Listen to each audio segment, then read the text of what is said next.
Chapter 4: Flat Earth and Aliens. Why do astrophysicists and presidents advocate for aliens? Are robot space aliens trying to steal our Cheerios to prove that 9/11 was an inside job? This and other similarly incoherent contentions are what most people think of alternative data researchers, aka conspiracy theorists. Interestingly, something as far out as aliens is a conspiracy theory propounded by astrophysicists and former US presidents, which people seem happy to consider or even believe, while the notion that 9/11 was an inside job or NASA may not have gone to the moon remains uninteresting to the swarming masses, causing alarm and even rage in many citizens. Why do you think people are more willing to believe in aliens, which is an entire other intelligent life form, than wrestle with issues such as Building 7's collapse being reported on BBC 20 minutes before it happened, or President Nixon using a touch-tone telephone to call the moon on July 20th of 1969? As evidenced by top-down support, the alien conspiracy theory appears to be a planted narrative. Meanwhile, 9/11 and NASA remain largely off the radar. If either is spoken of, it is usually done so tactically, as in the case of Alex Jones, David Icke, and/or Joe Rogan, to function as controlled opposition cul-de-sacs, aka gatekeepers of the depths of the rabbit hole. One might intelligently ask at this juncture, but if UFOs are a psyop, how do we know this whole flat earth thing isn't a psyop? Well, that's a good question. An honest gauge for that type of inquiry is the levels of suppression or endorsement occurring across popular media outlets. On one side, many people in the flat earth community have dealt with censorship, slander, and excessive trolling. Well-known rapper B.O.B. claims his Twitter account is censored, ODD-TV had his account removed 3 times from YouTube, and Brian Mullen's Balls Out Physics was recently scrubbed from YouTube without an explanation from Mullen himself.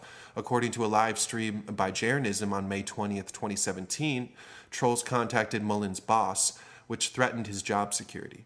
If so, over the line. What's happening to people who intelligently advocate for discourse surrounding flat Earth? How about if a really famous pop star simply mentions it? On Sunday, June 11th, 2017, Katy Perry mentioned flat Earth in response to a comment on her YouTube live stream. Specifically, "Someone just said the Earth is flat. Wow." Followed by a big smile. They couldn't delete the video fast enough. Many who re-uploaded it got copyright strikes, and less than 24 hours later, on Monday, June 12, 2017, Neil deGrasse Tyson appears in person to have a talk with Miss Perry about believing in science. The video was published on Perry's YouTube channel same day. My favorite line during their little sit-down was Miss Perry exclaiming to the ceiling, and much to Neil deGrasse Tyson's dismay, "There has to be a God." This was all over a single mention of flat Earth, not even an endorsement, mind you. Peculiarly, the day after that, June 13th, 2017, Katy Perry collapsed on stage. Perry has 100 million Twitter followers. Meanwhile, looking at the alien PSYOP agenda, you got Bill Clinton talking to Jimmy Kimmel about UFO invasions in a Masonic temple on national television in April of 2014. You got the Gipper Ronald Reagan giving that famous speech in 1987 to the United Nations where he says, "I occasionally think how quickly our differences worldwide would vanish if we were facing an alien threat from outside this world. And yet I ask you, is not an alien force already among us?" You got Carl Sagan in 1985, the Cosmos star and all-American science Boy Scout, writing Contact, which was all about communicating with extraterrestrials. Then there's that eerie image in 1995 of Hillary Clinton strolling with Lawrence Rockefeller, covered recently in the New York Times, clutching an E.T. book by Paul Davies entitled, "Are We Alone?" On March 13th of 2015, you got Barack Obama, also on The Kimmel Show, also in a Masonic temple, saying, "I can't reveal anything," with respect to whether he looked into the UFO files. When Kimmel pressed Obama further by pointing out that he asked Bill Clinton the same question, whom replied that he did go in and look and didn't find anything, Obama retorted, "That's what we're instructed to say." This, of course, fuels the "they don't want us to know" effect of the alien PSYOP agenda. Lo and behold, Hillary Clinton also makes the pilgrimage to the Masonic Jimmy Kimmel Live on March 24th, 2016, also to discuss UFOs, which served as a primer, no doubt, for Independence Day resurgence, debuting a few months later. Perhaps the point of all this top brass discussing aliens and seeming coy is to perpetuate a belief in something which isn't happening, and maybe also to retain the possibility to one day pretend that it is. And if the presidents and Hollywood aren't enough, then you got scientist Globe Earth poster boy Michio Kaku on CNN back in July of 2012 likening aliens to Godzilla. A satellite has identified 2,000 planets orbiting other star systems, so tonight when you look at the night sky, realize that somebody could be looking back at you. For the most part, I think they're going to be friendly, but if they are hostile, it would be like Bambi meeting Godzilla if we ever had to fight them.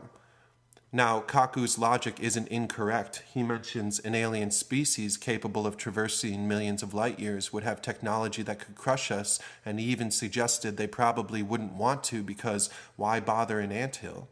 Which is exactly the kind of scientific conflation of humanity they want to project. We are small like ants. But despite this accurate theoretical application of logic, the main focus of his narrative causes alarm and postulates something which ex-presidents and Hollywood executives also love to espouse.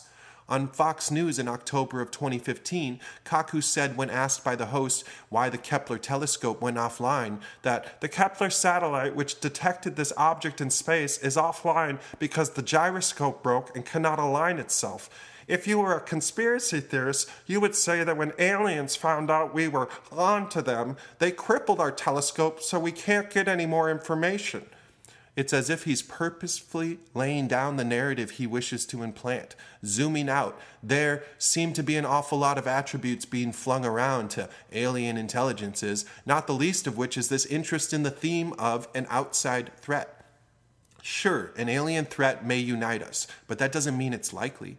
So why is everyone from Ronald Reagan to Bill and Hillary Clinton to Barack Obama and Michio Kaku to Hollywood and beyond singing this tune of the violent alien force and keying into the public's imagination with their opinion on this matter? Back here on the ground, and apart from any conspiratorial conjecture, we know, regardless of what quote-unquote really happened, that 9/11 was instrumental in molding public opinion on terrorism, influential in passing Patriot Acts 1 and 2, and justifying geopolitical operations in the Middle East, which were by and large unrelated to that particular terrorist attack. Quote unquote. Moreover, PA 1 and 2 removed many civil liberties in the name of national security, and the Gulf War sequel ultimately revealed itself to be a grab for oil in the wake of misrepresented nuclear capability. See no weapons of mass destruction. Granted, I am sure there are more complex factors at play as well. Meanwhile, here at home and upon our doorsteps have arrived yet another wave of post-traumatic stress-induced veterans whom represent the effect of an insatiable military-industrial complex and the current fabric of a wounded American psyche. This is something that really needs to be healed. Our veterans are real. A quick Gallup poll of the flat earth research community will tell you 9/11 related and NASA related deception have become successful gateway drugs for alternative data researchers finding their way to the flat earth theory.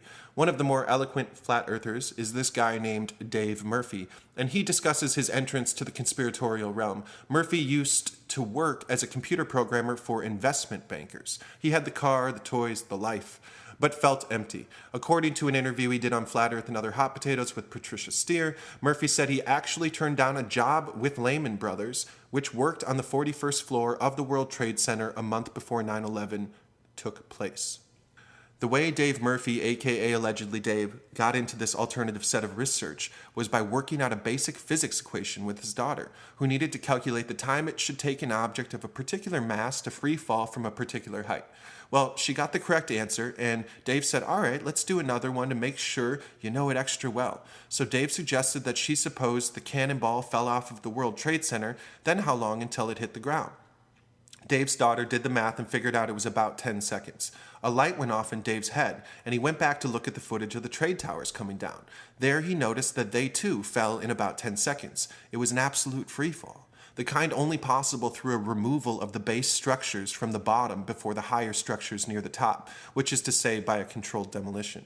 Once he'd applied this physics lesson to discover a greater truth about his reality, he came to understand that reality was not typically covered in the mainstream media, and his rabbit hole journey had begun. Dave was off to Wonderland. Despite extensive reasons for 9/11 or NASA deception, the latter of which will be covered in the next chapter, and the former of which has practically been exhausted, a poll conducted by the market research company YouGov and published by Newsweek in 2015 suggests 54% of Americans believe in aliens with intelligence, while according to a Scripps Howard Ohio University poll in 2006, only 36% of Americans said it is very likely or somewhat likely that people in the federal government either assisted in the 9/11 attacks or took no action to stop attacks because they wanted the United States to go to war in the Middle East. A more recent poll in October of 2016 out of Chapman University indicates that an estimated 43.3% of people in the United States either strongly agree or agree that, quote, the government is concealing what they know about the 9/11 attacks, end quote, while alien encounters comes in at 42.6%. Perhaps flat Earth awareness is contributing to an increase in suspicion pertaining to 9/11 and a decrease in general belief in aliens. In the 13 months between the poll by Newsweek in September 2015 and the poll in October of 2016 by Chapman University, the decrease in belief in aliens and increase in 9/11 suspicions can be explained in part with the 24% increase in searches on Google for flat Earth over the same period of time, reaching nearly half peak interest, 46%, by October of 2016. See Chapter 1. Though clearly not strictly correlated, there is a consistency to this notion that flat Earth tends to serve as an anti-alien psyop, red pill.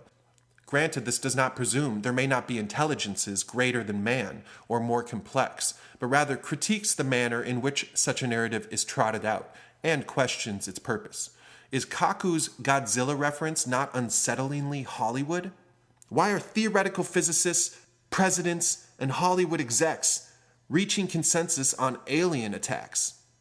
As mentioned just a few years ago, only a third of Americans believed it was somewhat likely, or better, that 9/11 was an inside job, while over half of Americans believed in alien intelligences. Then just a little over a year later, the same months which experienced a 24% increase in interest in flat Earth searches on Google and which culminated at nearly half of peak interest, Chapman does a poll indicating now over half of Americans think 9/11 was, quote, in some way concealed by the government, and only 42.6% believe in alien encounters.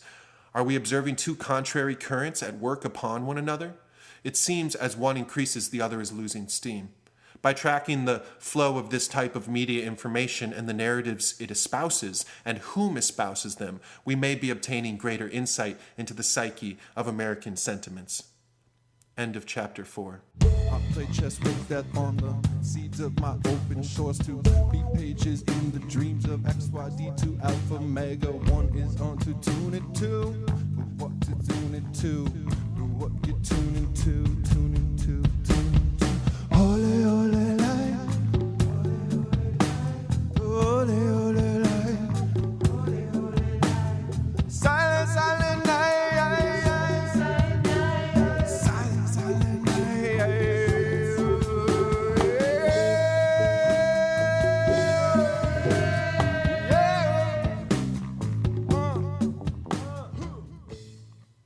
Chapter 5. Flat Earth and NASA. What do you mean we never went to the moon?